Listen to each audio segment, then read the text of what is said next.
बिस्मिल्लाहिर्रहमानिर्रहीम। अस्सलाम वालेकुम वरहमतुल्लाहि वबरकातुहू। डियर स्टूडेंट्स, क्या हाल है? ठीक है, उम्मीद है ईमान से अक्सर हालत में होंगे। हमने चैप्टर स्टार्ट किया वो है डेप्रिसिएशन, और उसमें जो है वो 3-4 मेथड थे जो मैंने आपको बताए थे, और एक मेथड जो है वो हम पिछले लेक्चर में उसके किस तरीके से हम डेप्रिसिएशन को सॉल्व करते हैं, निकालते हैं एनुअली।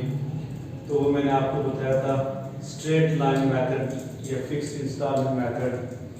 तो आज हम जो है वो दूसरा मेथड जो है डिमिनिशिंग बैलेंस मेथड के तहत, कि अगर इस तरीक़ेकार के साथ हम डेप्रिसिएशन निकालेंगे तो वो किस तरह निकालेंगे।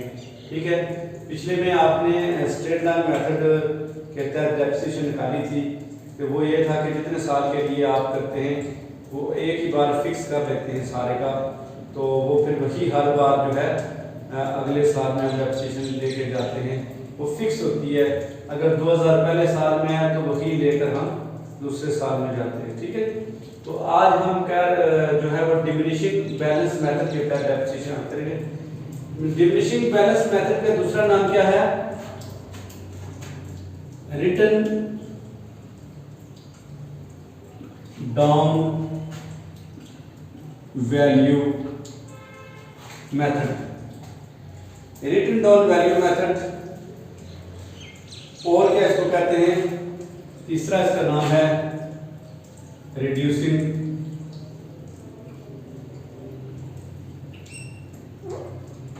रिड्यूस का मतलब कम करना,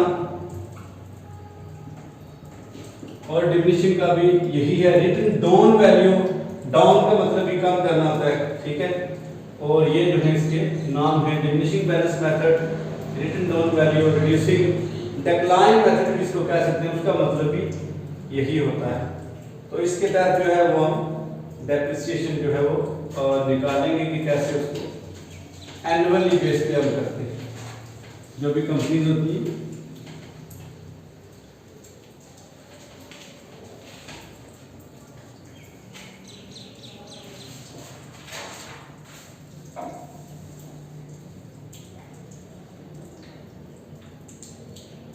अच्छा, एक इलस्ट्रेशन हल करते हैं, उससे आपको समझ आ जाएगी, फिर उसके साथ जो है सवाल भी हल करेंगे। On 1st January 1994, a merchant purchased plant and machinery costing Rs 25,000। अच्छा जी, क्या हुआ है कि एक जो ताजर है उसने क्या किया है, मशीनरी, प्लांट एंड मशीनरी खरीदी है, कितने की? 25,000 की खरीदा। क्या गया है? प्लांट एंड मशीनरी, कितने की? Rs 25,000। ठीक है, एक मर्चेंट था, उसने प्लांट एंड मशीनरी को खरीदी है 25,000 की, परचेज्ड। तो आपको ये entry purchase plant and machinery Rs 25,000 यानी 25,000 रुपीस की उसने प्लांट एंड मशीनरी खरीदी है। एंट्री आपको पता है। अब यहाँ पे क्या हो रहा है, आप प्लांट एंड मशीनरी जो है वो आपके पास एसेट का नाम है, तो एसेट इंक्रीज हो रहा है। एंट्री आपकी होगी plant and machinery account to cash के जरिए आपने होगी, तो कैश टू कैश, तो हम आमतौर पर बैंक लिखते हैं, टू बैंक। ये एंट्री जो है 25,000 और 25,000, बाकी वो फॉर्मेट का आपको पता है, बार बार वो मैं नहीं लिख रहा हूँ यहाँ पे। ये हुई है हमारी। तो अब हम प्लांट एंड मशीनरी का अकाउंट जब बनाएंगे तो इसके तहत हम देखेंगे कि कौन सी चीज जो है वो डेबिट हो रही है, कौन सी क्रेडिट हो रही है। यहाँ पे आप देखें प्लांट एंड मशीनरी का अकाउंट बनाएंगे तो प्लांट एंड मशीनरी में उसका अपना नाम कभी नहीं आएगा। अगर हम अकाउंट बनाएं तो plant and machinery to bank है, तो डेफिनेटली टू बैंक जो है वो हम जब इसके अकाउंट बनाएंगे, लेजर बनाएंगे तो टू बैंक ही आएगा। ठीक है, जैसा कि पिछले सवाल में भी मैंने आपको ये चीज बताई थी। On 1st January 1994, a merchant purchased plant and machinery costing rupees 25,000. It has been decided to depreciate it at the rate of 20% per annum. क्या कहता है कि 25,000 की उसने मशीनरी ली है और ये डिसाइड किया है कि 20% जो है वो पर एनम यानी एनुअली सालाना जो है वो उसकी आप डेप्रिसिएशन निकालेंगे। On the diminishing balance method show the plant and machinery account for the first 3 years. इसमें भी 3 साल का जो है वो आपने डेप्रिसिएशन चार्ज करनी है। डेप्रिसिएशन की एंट्री मैंने आपको बता दी थी कि जब भी किसी एसेट की डेप्रिसिएशन करते हैं तो उसकी एंट्री जो होती है डेप्रिसिएशन को एक्सपेंस कंसीडर करते हैं, लॉस कंसीडर करते हैं, डेप्रिसिएशन डेबिट करते हैं और जो आपका एसेट होता है उसको क्रेडिट करते हैं। जैसे प्लांट एंड मशीनरी है तो एंट्री होगी जब डेप्रिसिएशन टू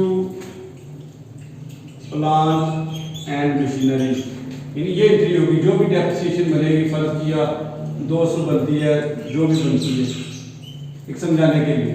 ठीक है, अब यहाँ पे प्लांट एंड मशीनरी का लेजर बनाएंगे तो टू प्लांट एंड मशीनरी है तो डेफिनेटली बाय डेप्रिसिएशन जो है वो क्रेडिट साइड में आ जाएगी। बाय डेप्रिसिएशन ये फॉर्मेट मैंने आपको बताया हुआ है, एंट्री किस तरह होती है। ठीक है,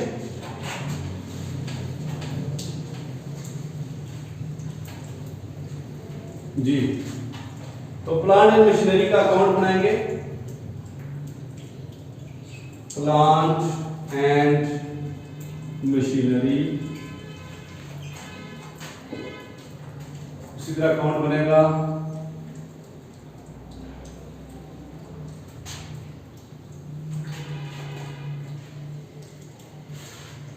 यहां पे डेट लिखेंगे और यहां पे भी हम डेट लिखे डेबिट क्रेडिट साइड पर।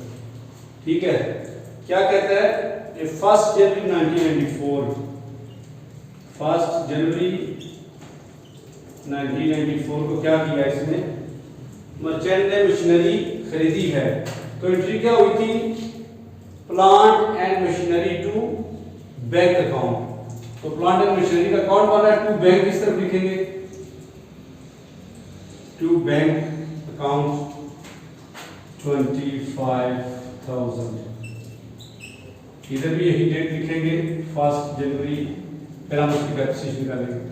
अब यहाँ पे इसको एज इस तरह बैलेंस लेंगे,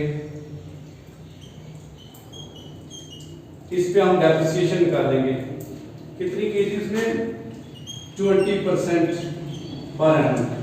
तो डेप्रिसिएशन कैसे निकालते हैं, टोटल अमाउंट जो होती है 25,000 मल्टीप्लाई बाय 20/100।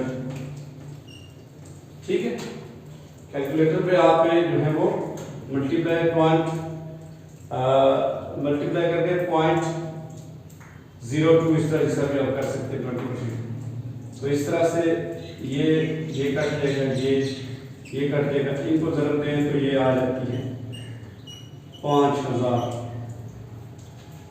कैलकुलेटर पे आप बेशक हल कर लें। 5,000 जो है वो एनुअल डेप्रिसिएशन पहले साल की बनती है। तो क्रेडिट साइड में डेप्रिसिएशन लिखेंगे, बाय डेप्रिसिएशन 5,000। अब बैलेंस दोनों तरफ फिक्स है, एक जैसा होगा 25,000, इधर भी 25,000।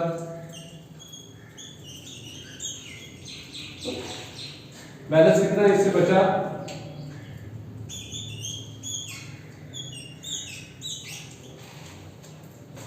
20,000।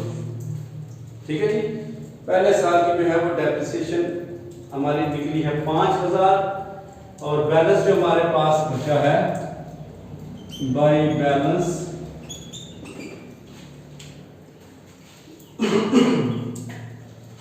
बाय बैलेंस CD लिखेंगे साथ कैरी डाउन। अब ये वाला बैलेंस जो है ये आप इधर लेकर आएंगे अगले साल 1 जनवरी 1995 हो जाएगा, और to balance BD brought down 20,000। ठीक है जी। अगर स्ट्रेट लाइन मेथड के तहत हम हल करते तो यही 5,000 जो है वो जितने भी सालों के लिए वो कहते हम इसी तरह के लेते, जैसे 5,000 इस साल, अगले साल भी 5,000, उससे अगले भी 5,000। पिछले साल में हमने याद किया। तो यहाँ पे क्या है कि ये बैलेंस जो हम लेकर आए हैं वो ये वाला बैलेंस यहाँ नीचे लाए हैं। तो डिमिनिशिंग मेथड है। डिमिनिशिंग मेथड से क्या मुराद होता है कि जो बैलेंस आपका बचता है उस पे आपने डेप्रिसिएशन चार्ज करनी है अगले साल की। अब हम 25,000 पे डेप्रिसिएशन नहीं चार्ज करेंगे बल्कि 20,000 पे चार्ज करेंगे। ये जो बैलेंस हमारा ये बचा है ये वाला बैलेंस लेकर यहाँ आए इस पे भी आप निकालेंगे इसी तरह 20%। ठीक है। अब कितना हो गया 4,000। ठीक है। अगले साल का जो है वो हमारा 4,000 इस बैलेंस पे हमने लिए। ठीक है। टू बैलेंस ये 20,000 इस पे हमने डेप्रिसिएशन निकाली है तो वो हमारी डेप्रिसिएशन आई है 4,000। ठीक है। बाय डेप्रिसिएशन ये कब हुई है 31। यहाँ पे 1 जनवरी नहीं, यहाँ पे 31 जो है वो दिसंबर लिखते हैं। ठीक है। वो बाय मिस्टेक लिखा गया क्योंकि साल के बाद हम जाके चार्ज करते हैं। 31 दिसंबर 1995। अब बैलेंस कितना बचा ये 20,000 यहाँ पे और इधर भी 20,000। अब जो बैलेंस बचा है वो 16,000 यानी 16,000। यहाँ पे भी लिखेंगे बाई बैलेंस CD और ये वाला बैलेंस हम उठाकर तीसरे साल लेकर आएंगे यहाँ पे 16,000 और ये होगा 1 जनवरी 1996। ये पहला साल, ये दूसरा साल, ये तीसरा साल। ठीक है। यहाँ पे भी इसी तरह बाई बैलेंस उसको इधर लेकर आएंगे to balance BD brought down. अब इस 16,000 पे आप फिर निकालेंगे। डिमिनिशिंग मेथड है तो जो हमारा बैलेंस आता है उस पे हम निकालते हैं हर बार 20%।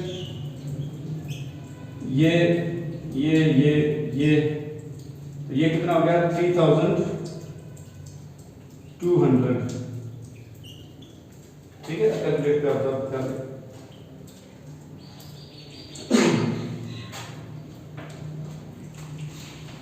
कितना डेप्रिसिएशन हमारी कितनी निकली है बाय डेप्रिसिएशन उसी तरह डेट 31 दिसंबर अगला साल जो भी है बाय डेप्रिसिएशन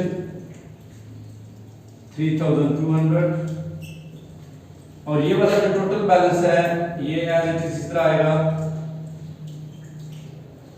और इसमें से 16,000 में से ये आप माइनस करेंगे 3,200 तो बाकी हमारा जो बैलेंस बचेगा वो हम इधर लिख देंगे। कितना बचेगा 12,800। तो ये टोटल मिलाकर 16,016। ठीक है जी। इस तरह जो है वो डेप्रिसिएशन जो है वो चार्ज करते हैं डिमिनिशिंग बैलेंस के तहत, रिड्यूसिंग बैलेंस के तहत, डिक्लाइन मेथड के तहत और रिटन डाउन वैल्यू के तहत जो है ये दूसरा हमारा तरीका था डेप्रिसिएशन चार्ज करने का। ठीक है। इसमें पहले साल की जो हमारी ओरिजिनल कास्ट होती है उस पे जितने परसेंट दिया वो निकालते हैं, जो बैलेंस बचता है वो बैलेंस लेकर अगले साल में लेकर आते हैं और उस बैलेंस पे फिर डेप्रिसिएशन चार्ज करते हैं। फिर जो बैलेंस बचता है वो अगले साल जाता है। अगले साल वाला बैलेंस जो होता है ये इधर से जो उठाकर हम यहाँ लाते हैं, इस पे डेप्रिसिएशन करते हैं। इसी तरह जितने साल की निकाली हो वो रिड्यूसिंग मेथड के तहत, रिड्यूसिंग बैलेंस मेथड के तहत इसी तरह जो है वो निकालते हैं। और स्ट्रेट लाइन जो होता है उसमें एक ही बार जो है जितनी आ जाती है वो हर साल लिखते हैं। तो ये था हमारा डिमिनिशिंग बैलेंस मेथड, इसके तहत हमने डेप्रिसिएशन चार्ज की है और इस तरह से ये सवाल हल करते हैं। इंशाल्लाह अगले लेक्चर में जो है फिर और सवाल निकालेंगे, उसमें प्रॉफिट एंड लॉस कैसे, अगर कहीं पे कोई आपको नुकसान हो गया है या कहीं पे कोई फ़ायदा हो गया है तो वो भी चीज़ें निकालते हैं सारी। तो आमतौर पर लॉस अगर हो जाता है कि आपने चीज़ इतने की ली थी और अंत में ये बचा है तो वो प्रॉफिट एंड लॉस जो होता है वो भी उसकी भी एंट्री करते हैं, वो भी मैं आपको सिखाऊंगा। अपना बहुत ज़्यादा ख्याल रखिएगा।